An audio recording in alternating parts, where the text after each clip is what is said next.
Welcome to AC Entertainment Technologies and this, the Midas M32C. As a quick overview, the M32C is 1U rack mountable with the brains of the M32 and M32R live digital mixers. They work with the DL16 and DL32 stage boxes so you can run I/O to multiple locations. AES50 networking allows up to 96 inputs and outputs that you can control by connecting the M32C to a laptop or desktop computer using the M32 Edit app. For remote mixing, you can use the M32 Mix app for iPad and the M32Q for iPhone and Android.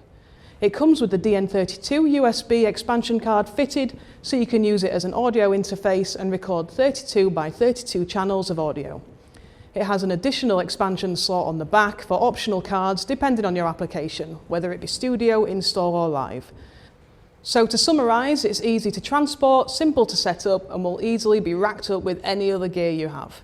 If you don't have the space for the 32 fader version M32 Live or the 16 fader version M32R Live, the M32C might be the way to go.